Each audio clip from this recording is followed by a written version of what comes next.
बताएंगे सर, जो district hospital Poonch में काफ़ी परेशानियों को लेकर लोग आज की काफ़ी परेशानी है, उसके हवाले से बताएं। आज की जो कॉन्फ्रेंस है ये हॉस्पिटल की खस्ता हालत को लेके है। मैं चंद बड़ी इंपॉर्टेंट चीज़ें आपके सामने, आवाम के सामने रखना चाह रहा हूँ। पहली बात यह है कि जितने भी डॉक्टर्स लोग हैं वो प्राइवेट टाइम जो उनका होता है ऑफिशियल टाइम के बाद, सुबह हो या शाम हो, उन्होंने पेशेंट को चेक करते हैं, देखते हैं, कोई हर्ज नहीं है, करना चाहिए। सवाल ये है कि हर केमिस्ट ने अपनी दुकान खोल रखी है और साथ में डॉक्टर साहब जो है वो प्रैक्टिस करते हैं, और जितनी भी मेडिसिन लिखते हैं डॉक्टर साहिबान, तो वो जो साथ में केमिस्ट की जो दुकान होती है उससे टाई अप किया होता है, वो दवाई उससे बाहर की लिखते नहीं है। उसका सबसे बड़ा असर ये पड़ता है, दो नुकसान उसके हो रहे हैं। पहली बात यह है कि पुंछ के अंदर प्रधानमंत्री जन धन योजना स्कीम है, उसमें जो दवाइयाँ सस्ते रेट पे मिलती हैं, और सस्ता रेट पे मिलने का मकसद ये है कि जो गरीब आवाम है कम से कम वो कम पैसे में दवाइयाँ ख़रीद करके अपना इलाज करवा सकते हैं। तो जितने भी डॉक्टर प्रैक्टिशनर ये डॉक्टर्स लोग हैं जो अपने ओवर टाइम में काम करते हैं, तो वो वहाँ की दवाई तो बिल्कुल लिखते नहीं। इवन के ड्यूरिंग ऑफिशियल जब टाइम वो काम करते हैं, कभी भी जन धन योजना जो प्रधानमंत्री स्कीम की योजना है उसकी बाबत उनसे रिलेटेड कोई दवाई का जिक्र ही नहीं करते, ना लिखते हैं। अब मुझे ये बताइए कि वो दवाइयाँ किसको बेचते हैं? जब कोई एक दवाई भी उनको नहीं लिखी जाती है तो उस दुकान खोलने का यहाँ कोई पर्पज़ ही नहीं है। तो मैं ये अर्ज़ करूँगा, कम से कम डॉक्टर साहिबान जो है ये दुकानदारी बंद करें कि हर डॉक्टर ने अपने साथ एक क्लिनिक खोल रखी है, एक केमिस्ट की दुकानें खोल रखी हैं। जो दवाइयाँ उनसे लिखो, लोगे तो काम चलेगा, उनको दिखाई जाती हैं और वो उसको अप्रूव करते हैं, फिर जाके कहानी आगे चलती है। मुझे बताइए कि गरीब आवाम जो है, जिनकी इतनी हैसियत नहीं, जिनको 2 टाइम का खाना नहीं है, बीमारी तो हर आदमी को लगती है। अगर वो कुछ इलाज कराना चाहें तो मुझे नहीं लग रहा है कि वो आज की डेट में इतनी महंगी दवाइयाँ लेके ख़रीद के अपनी बॉडी को मेंटेन करेंगे या अपने आप को सही वो पोजीशन में लाएंगे।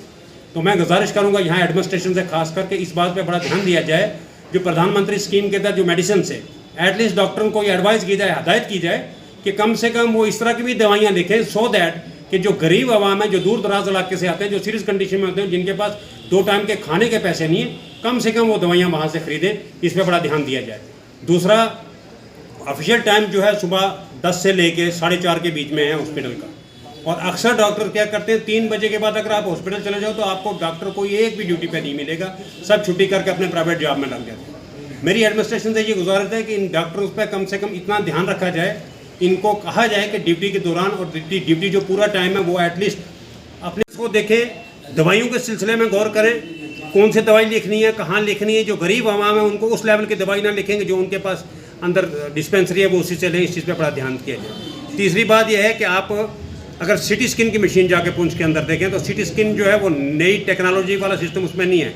जो कंट्रास्ट सिस्टम होता है, जिसमें बॉडी का जो पेट का है जब और सिटी स्किन जब किया जाता है तो उसके लिए या तो लोगों को राजौरी जाना पड़ता है पेशेंट्स लोगों को, या फिर जम्मू जाना पड़ता है। मैं गुजारिश करूँगा कि उसको प्रॉपरली फंक्शन में लाया जाए, और जो उसमें कमी है, जो मशीनरी में ऑपरेटर्स की ज़रूरत है, वो उसको मंगवाया जाए, उस पर पैसा लगाया जाए।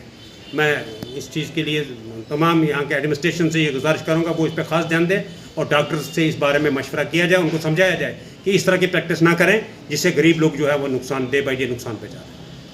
डॉक्टर की मैं बात करूँ, जो सिस्टम यहाँ पर रखा हुआ है, इतनी बड़ी एक्सरसाइज करवाते हैं, ये पर्ची ले आए, ये वापस नहीं, दूसरी ला, तीसरी ला, चौथी पर्ची ला, करते कराते जो पेशेंट आता है वो थक के हार के दूसरे दिन वहाँ आता ही नहीं, उसका कोई इलाज नहीं होता। एटलीस्ट आप एक सिस्टम करें, पर्ची उनकी बनवाएं, जो पर्ची 10 रुपये की कटती है, तो उसके बाद इमीडिएट इसको आप चेकअप करें, उसमें देखें उसकी क्या कंडीशन है। अगर उसको उसी टाइम ट्रीटमेंट की ज़रूरत है तो इमीडिएट ट्रीटमेंट करें।